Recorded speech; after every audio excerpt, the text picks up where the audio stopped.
கடலூர் மாவட்டம் வடபாதி கிராமத்தில் அதிகாலை ஆடு திருடிய நபரை கிராம மக்கள் விரட்டி சென்று கையும் களவுமாக பிடித்த நிலையில் திருடனை காவல்துறை தப்பிக்க வைத்து விட்டதாக கூறி கிராம மக்கள் காவல் நிலையத்தை முற்றுகையிட்டு போலீசாரிடம் வாக்குவாதத்தில் ஈடுபட்டனர்.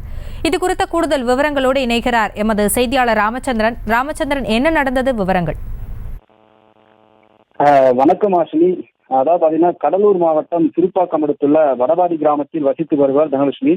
இவர் ஆடுகள் வளர்த்து வரும் தொழிலை செய்து வருகிறார். இந்த நிலையில் இன்று அதிகாலை அருகாமையில் உள்ள பனையாந்தூர் கிராமத்தைச் சேர்ந்த புஷ்பராஜ், மனோஜ் என்ற இரு இளைஞர்கள் இருசக்கர வாகனத்தில் வந்து வீட்டின் முன்பு கட்டி வைத்திருந்த ஒரு ஆட்டினை இருசக்கர வாகனத்தில் தூக்கி சென்று திருடி சென்று விட்டதாகவும் கூறப்படுகிறது. அப்போது இதை கண்ட ஆட்டின் உரிமையாளரின் மகன் மணிமாறன் என்பவர் அவரை தடுத்துள்ளார்.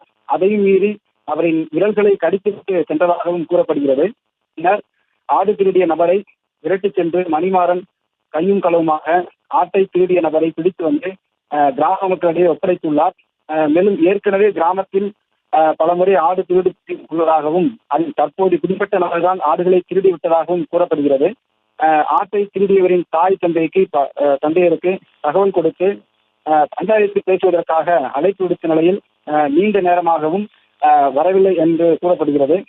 இதையடுத்து ஆம்புலன்ஸோடு சம்பளத்திற்கு வந்த திருப்பாக்கம் போலீசார் ஆடு திருடிய நபரை கிராம மக்களிடமிருந்து மீட்டு அவரின் வீட்டிற்கு இட்டு சென்று விட்டதாகவும் கூறப்படுகிறது.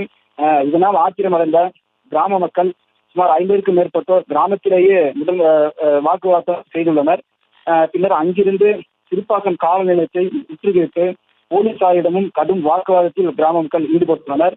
ஆடு திருடிய நபரை காவல்துறை தப்பித்து வைத்து விட்டதாகவும் காவல்துறை திருடிய நபருக்கு துணை போவதாகவும் ஆட்டின் உரிமையாளர்கள் கதறி அழும் நிலையில் ஆடு திருடி நபர் மீது வழக்கு பதிந்து நடவடிக்கை மேற்கொள்ள வேண்டும் எனவும் காவல் நிலையத்தின் வாக்குவாதத்தில் ஈடுபட்ட இந்த சம்பவமானது பெறும்.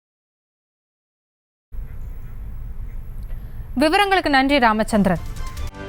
செய்திகளை உடனுக்குடனும் துல்லியமாகவும் தெரிந்து கொள்ள சப்ஸ்கிரைப் பண்ணுங்க.